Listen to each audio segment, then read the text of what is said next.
Hola, ¿cómo le va? ¿Qué tal? Esto es Crímenes de Córdoba, gracias por acompañarnos. Esta vez le traemos un crimen tenebroso, ocurrido en la ciudad de San Francisco, en el este de la ciudad de Córdoba, allí donde ocurrió el 8 de julio de 2009 un crimen feo, cruel, alevoso por parte de quien lo manda a ejecutar. Un hombre que decide matar a su esposa y lo manda con un crimen por encargo. ¿Qué pasa? En aquella época no estaba tipificado el femicidio, pero bueno, hoy se dice que esto sí es un femicidio. Alejandro Bertotti, un conocido jugador de básquet, es quien decide terminar con la vida de su mujer y de su matrimonio, de esta manera tan drástica. Por eso el programa de hoy se llama De muchacho ejemplar a femicida. Vamos a ver qué sucedía en San Francisco aquel 8 de junio de 2009. En este informe.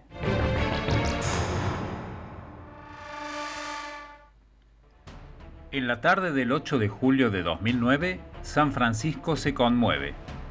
Poco después de las 7 de la tarde, Alejandro Bertotti les llama a su padre y a su suegro y sale a pedirle ayuda a un vecino. A las 3 les relata lo mismo. Los asaltaron y, según se cree, Natalia está muerta. Natalia Berchesi, su esposa, está embarazada de 6 meses y medio. Cuando llegan sus vecinos, los padres de Alejandro y Natalia, la policía y los paramédicos, todos observan lo mismo. Una escena estremecedora. Hay sangre por todos lados, muebles y utensilios rotos, un desayunador quebrado. Afortunadamente, piensan muchos, la hija de Alejandro y Natalia, de 4 años, no está allí, sino en casa de sus abuelos paternos. Los Bertotti son una familia reconocida, sobre todo en una ciudad basquetbolera. Roberto fue uno de los mejores jugadores que dio San Francisco y Alejandro siguió sus pasos. Ese muchacho de 35 años que acaba de quedarse viudo y chorrea sangre por la nariz, también se lució como basquetbolista antes de transformarse en uno de los kinesiólogos más respetados de la ciudad. Alejandro explica que, mientras cerraba el portón, al llegar a su casa, 2 hombres encapuchados entraron a robarles. Uno con un arma lo redujo a él, el otro con un cuchillo se ocupó de Natalia. Él forcejeó y recibió golpes, dice. Cuando se recuperó, vio que su esposa estaba en medio de un charco de sangre. Esa misma noche, mientras se desarrollan los primeros pasos de la investigación, aparecen piezas que no encajan. Uno de los primeros policías en llegar ve un desorden ordenado, impropio de lo relatado por el viudo. El forense Mario Vignolo, que determina 24 lesiones cortantes, observa pánico en los ojos de Natalia. Interpreta que el ataque fue realizado por alguien drogado o bajo un efecto emocional muy fuerte y concluye que el agresor la siguió apuñalando una vez muerta. Vignolo apunta a un dato más. La lesión de Bertotti parece más una piña en un ojo que un forcejeo con ladrones. Poco después, el fiscal Alberione acumula pruebas y aparece un elemento clave, una cámara de seguridad de la empresa Codini. La imagen, si bien no es demasiado nítida, permite apreciar que Bertotti llega en su auto, abre el portón de su casa, enciende la luz, entra el vehículo y vuelve a cerrar el portón sin que nadie lo aborde.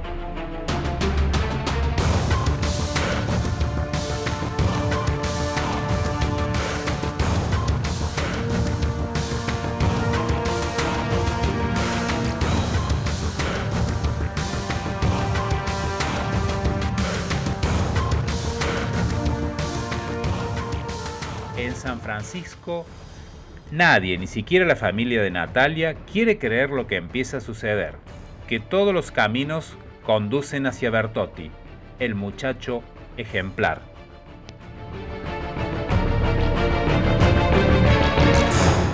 El muchacho ejemplar había planificado todo 2 meses antes, decíamos recién. Pero ¿qué pasa? Se le empieza a complicar todo, esa coartada. Esta cámara no es solo eso. El fiscal Alberione comienza a juntar pruebas indiciarias y consigue, reuniéndolas todas juntas y ensamblándolas, una acusación impecable. Vamos a ver cómo se empieza a complicar la situación de Bertotti con la llegada de nuevas novedades.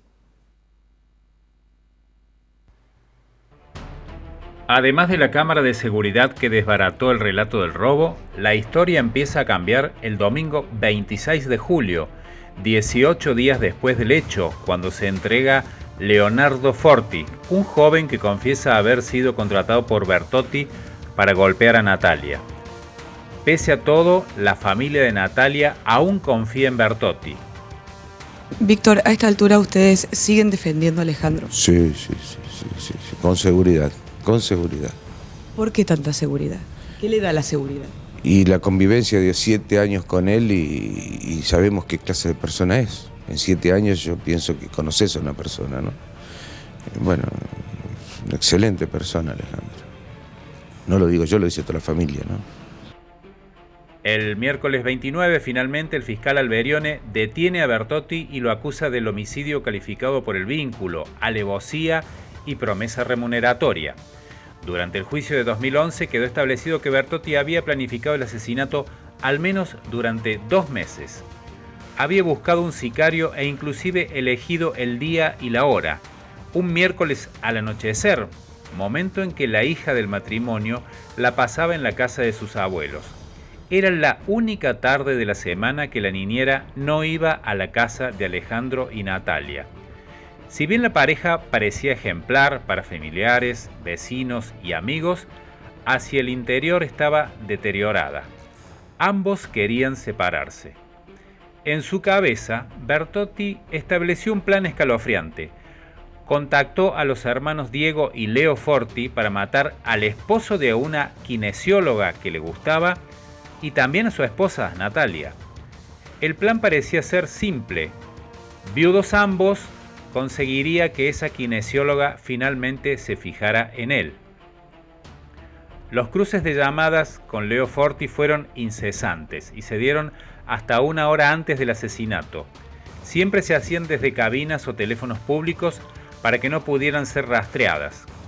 Amigos de Forti señalaron en el juicio que 2 días después del asesinato, mientras supuestamente estaba de duelo, Bertotti fue de madrugada con un gorro con orejeras y un perro boxer a entregar una gran suma de dinero al otro imputado y luego condenado.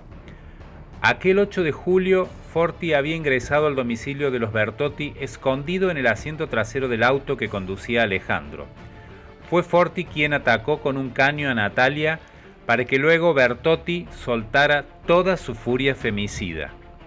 En algún momento, Forti le pegó en el rostro a Bertotti, que necesitaba mostrar esa herida para sostener la mentira del robo.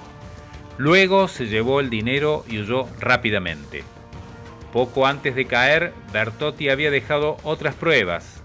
Días después del asesinato de su esposa y su hija por nacer, les pidió los celulares a 2 compañeros de trabajo en distintos momentos y borró el registro. El entrecruzamiento de datos mostró que las 2 llamadas eran hacia el mismo número, la casa de los Forti. Tan complicado estuvo que al final en el juicio comienza a cabalgar sobre la prueba. ¿Qué es esto? Cuando me ofrecen una evidencia que ya desmiente lo que yo digo, cambio la versión y formulo otra declaración. Esto es cabalgar sobre la prueba, tratando de ir acomodando el discurso y el cuerpo a la nueva acusación, que es contundente. Después de la pausa, este programa tiene muchísima información, así que yo voy a desaparecer. Vamos a ir directamente a la pausa y luego vamos a 2 notas, 2 entrevistas grabadas con el fiscal Alberione y con el forense Mario Viñolo, después de esta primera pausa.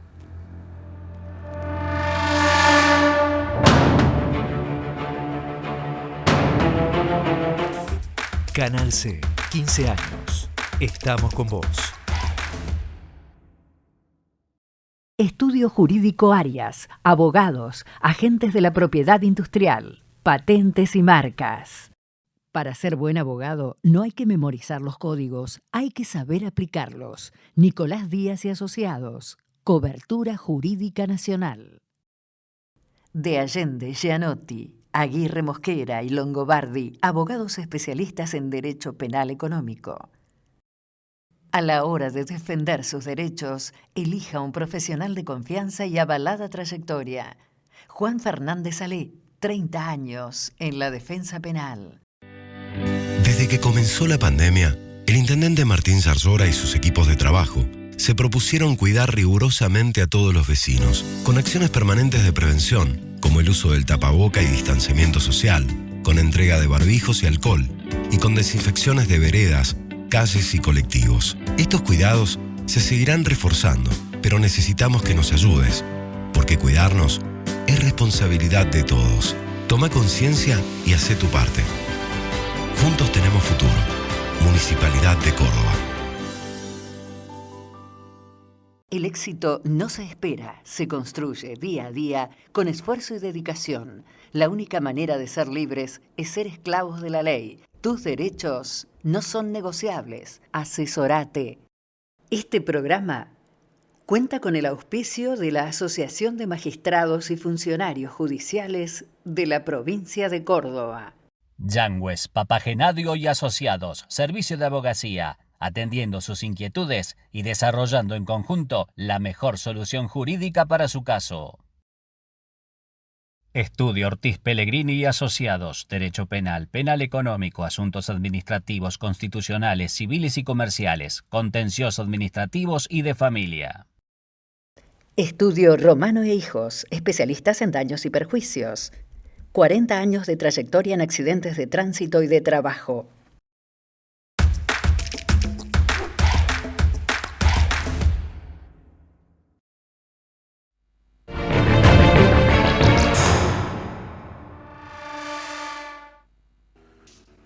Estamos en contacto con el fiscal Bernardo Alberione, quien investigó el crimen de Natalia Bersesi y logró con su instrucción llevar a los dos responsables a un juicio con sentencia de prisión perpetua. ¿Qué tal, doctor? ¿Cómo le va?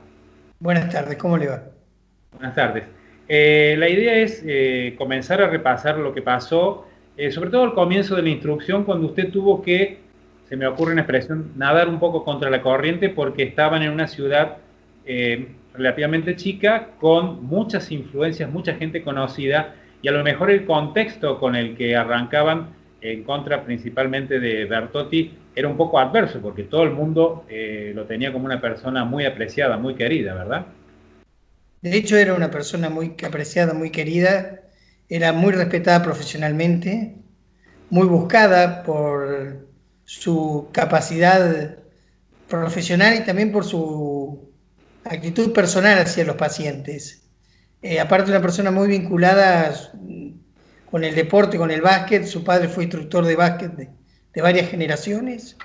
Entonces, tenía vínculos con muchas personas influyentes y personas que daban fe de que se trataba de una persona honorable, y atribuirle a una persona honorable un hecho de semejante magnitud significaba ir al choque contra una sociedad que lo que menos quería era escuchar la noticia que se le estaba dando desde la Fiscalía.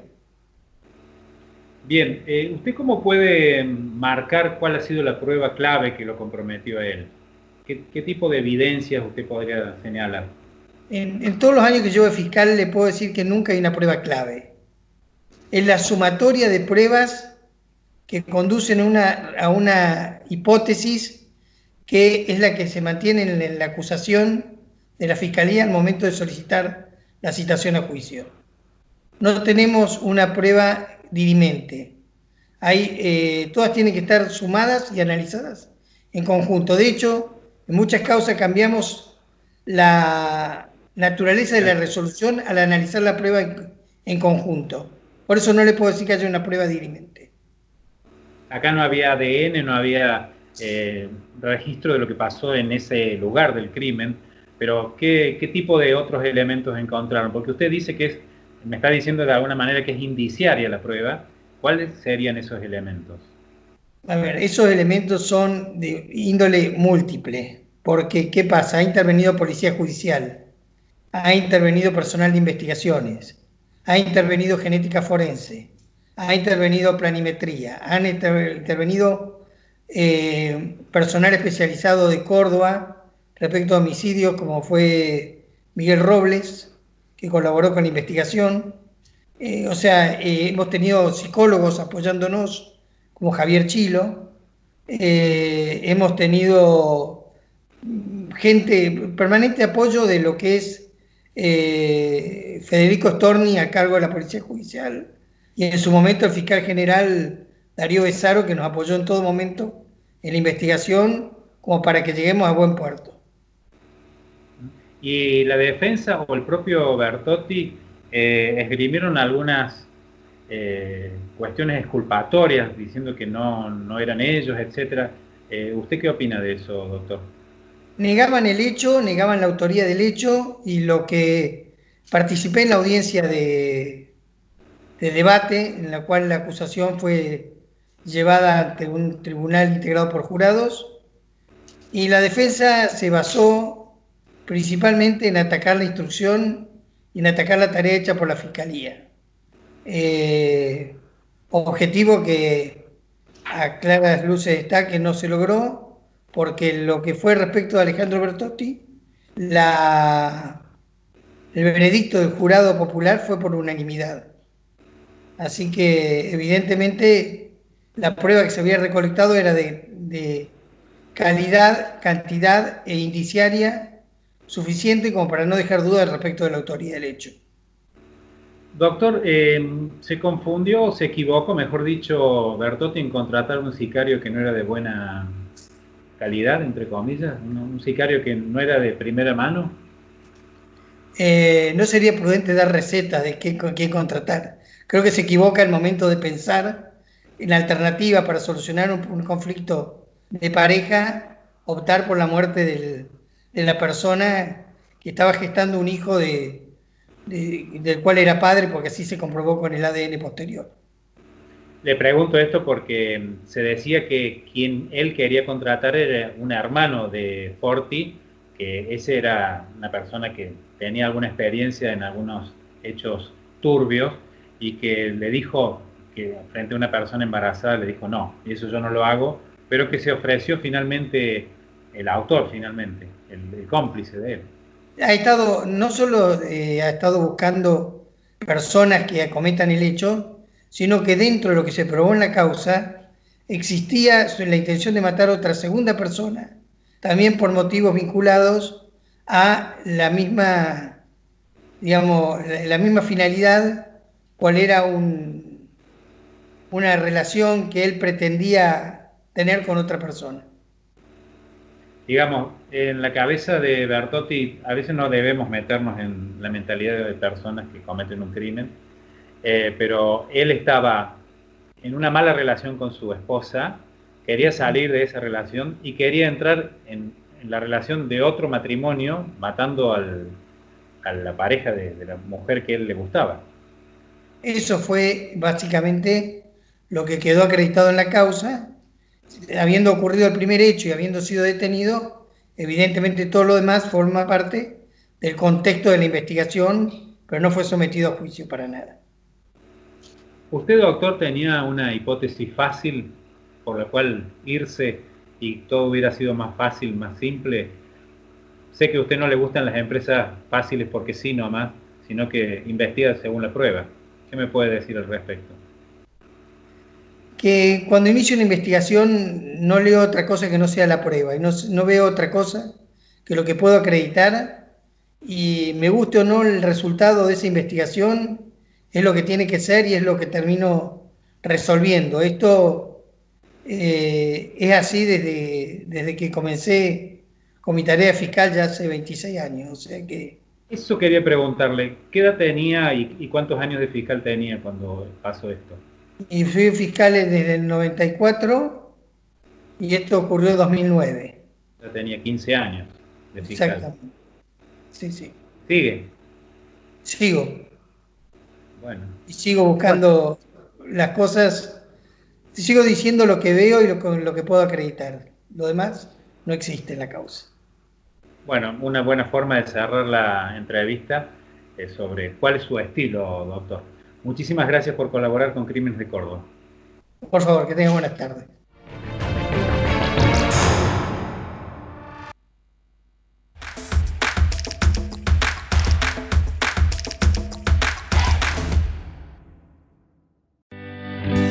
En el marco de la pandemia del coronavirus y priorizando la salud de los vecinos, el intendente Martín Zarzora dispuso llevar la red de agua potable a los sectores más carenciados de la ciudad.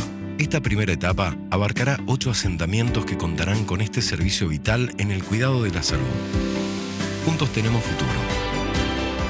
Municipalidad de Córdoba. Estudio Romano e Hijos, especialistas en daños y perjuicios. 40 años de trayectoria en accidentes de tránsito y de trabajo.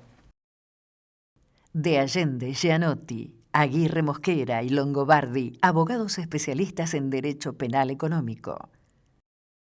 Para ser buen abogado, no hay que memorizar los códigos, hay que saber aplicarlos. Nicolás Díaz y Asociados, Cobertura Jurídica Nacional.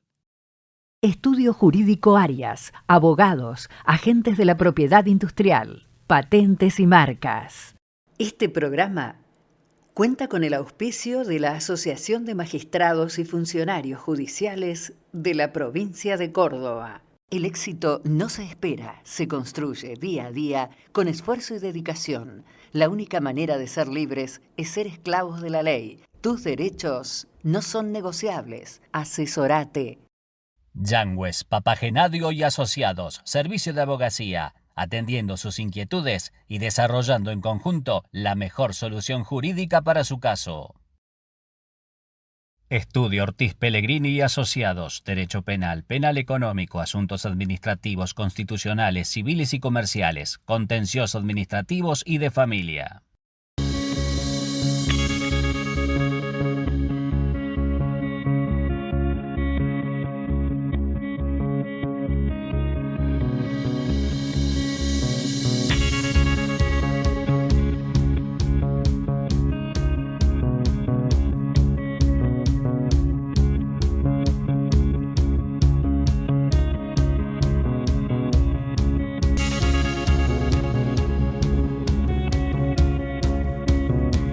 A la hora de defender sus derechos, elija un profesional de confianza y avalada trayectoria.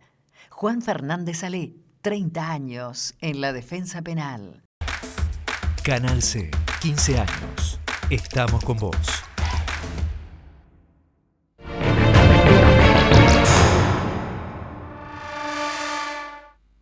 Bueno, y ahora el contacto es con Mario Viñolo, el médico forense que fue el primero en llegar prácticamente a la escena del crimen y también quien hizo la autopsia de la víctima.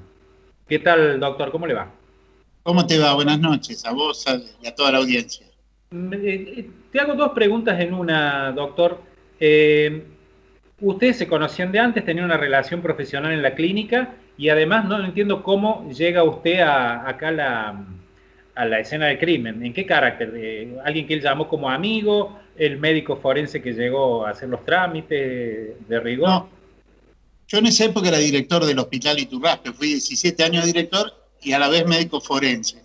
Ese día era en plena pandemia de gripe A y yo había ido a buscar Tamiflu a Córdoba y cuando vuelvo empiezo con fiebre, me hago un hisopado y me pongo en cama y me llama la policía diciéndome que había habido un homicidio. Yo me olvidé de la fiebre y todo y me fui para allá y fui como forense y entonces ingresé a la escena del crimen, hice todo lo de la escena del crimen, que la fijamos y vimos todo bien ahí y después me fui a hacer la autopsia. ¿Y con qué se encontraron en la escena del crimen? ¿Qué se veía? No, se veía sangre por todos lados, sangre que después cuando fuimos interpretando había en contra de una ventana sangre bien oscura, tipo venosa, y contra la pared sangre ya salpicada con chicoteo, que era sangre arterial, como si hubiera sido de la carótida, la primera de la yugular, y después estaba todo un desorden y cosas rotas, y un arrastre de sangre, y el cadáver al final en una cocina, boca arriba, que estaba embarazada de 8 meses, pero casi ni se notaba el embarazo por la sangre y por el estado en que estaba, ¿no? Bueno, ¿y qué se juzgaba ahí? ¿Hubo alguna evidencia en ese lugar que usted se diera cuenta de que había sido Bertotti, por ejemplo, que quien había atacado lo había hecho con ensañamiento? ¿Había alguna característica, algo que nos dijera el cadáver? Sí, yo siempre digo que los muertos no hablan, pero dicen.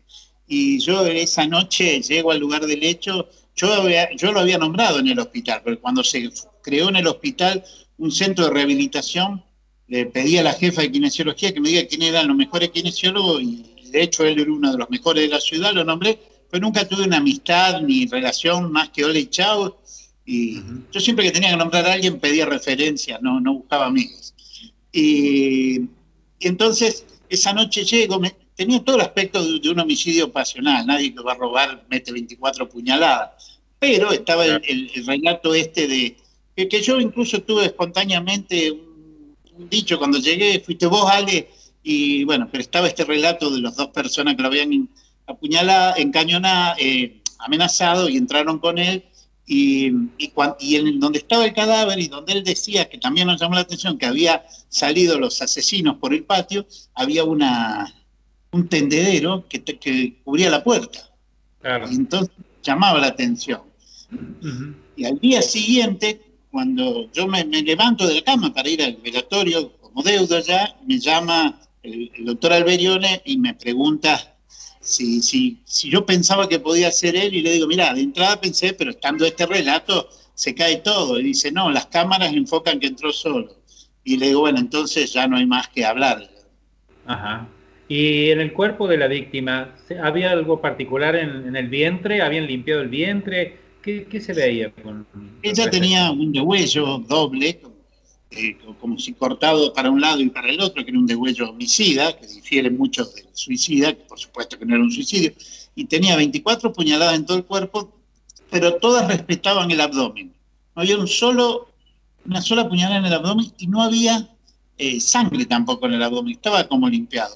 Y tenía cortado signos de defensa en las manos, con un corte en el dedo del anillo, y sangre en la pared con movimientos estereotipados, propios de la etapa final, defensivos, y bueno, y después estaban con el análisis, porque yo me levanté 200 veces a la noche a ver las fotos, y se veía al lado del primer charco una foto, un pie que era el de ella, porque la zapatilla coincidía la suela, y había otra suela que tamaño 46, que después coincidió con una zapatilla de él.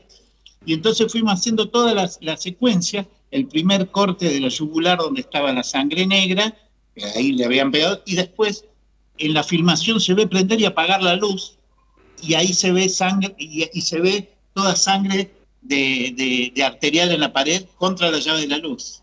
Él decía que había tenido una pelea, que forcejeó con uno de los supuestos atacantes, pero aparentemente tenía solamente una herida o un golpe en un ojo, pero ninguna otra herida en el resto del cuerpo. No, él tenía solamente un golpe, sí, apenas en el ojo, pero en la nariz sobre todo, porque después el agresor que supuestamente le había pegado era mucho más bajo que él, y saltó y le pegó y salió corriendo. Ahora, estaba toda la escena del crimen, todo tirado en el suelo como si hubiera habido una gran pelea, que aparentemente eso fue simulado, ¿no? ¿Y la víctima tenía alguna expresión en los ojos, como se dijo en su momento? No, tenía los ojos abiertos, que puede haber sido de asombro, pero sí, tenía una facie muy, me parece verlo, porque más la he visto tanto esas fotos, y gracias a Dios se fijó también el lugar del hecho, porque había 96 fotografías que podíamos secuenciar todo, pero sí, tenía una cara, yo digo cara de pánico, ¿no? ¿Y él quería de algún modo evitar la autopsia? Sí, a mí esa noche vienen dos médicos, amigos en común y compañeros de él. Era un tipo muy respetado, muy querido, aparte de un excelente profesional, y vienen y dicen, che, el Ale no quiere que le hagan la autopsia. Entonces yo voy y le digo, mirá, Ale, no podemos evitar esto, es un trámite que si aparecen los bastardos que hicieron esto, cualquier abogado nos tumba todo. Y él me dice, no me importa, yo no quiero más sufrir. Y bueno, por supuesto, en ese momento uno lo vio en otro contexto. Al día siguiente lo vio como algo manipulatorio, ¿no? Bueno, doctor, los signos y las conclusiones que usted ha arribado, que nos ha aportado, han sido realmente un lujo aquí en Crímenes de Córdoba. Gracias por participar y por colaborar con nosotros. Muy amable. No, gracias a ustedes, y estoy a disposición. Yo soy un apasionado de esto, y ese es uno de los hechos más tristes, pero más bien investigado que tuve, no yo, sino todo el equipo, se trabajó muy bien en equipo, aparte con el doctor Alberione tenemos una coordinación tremenda. Bueno, muy amable. Gracias, Mario. Gracias a ustedes. Buenas noches. Un verdadero lujo tener estas dos personalidades, el fiscal Alberione y el forense Viñolo, opinando y dándonos sus impresiones aquí en el programa. Pero yo aquí al final les quiero presentar lo que yo creo es una confesión de quien resistió todo el proceso para decir que él no era. Hay una especie de lapsus muy interesante. Hace un año nuestro colega Daniel Alacia le hace una nota desde la cárcel a Bertotti, en la cual él comete un furcio terrible. En vez de decir, hay ADN mío en la escena del crimen, dice, hay ADN en la escena del crimen mío.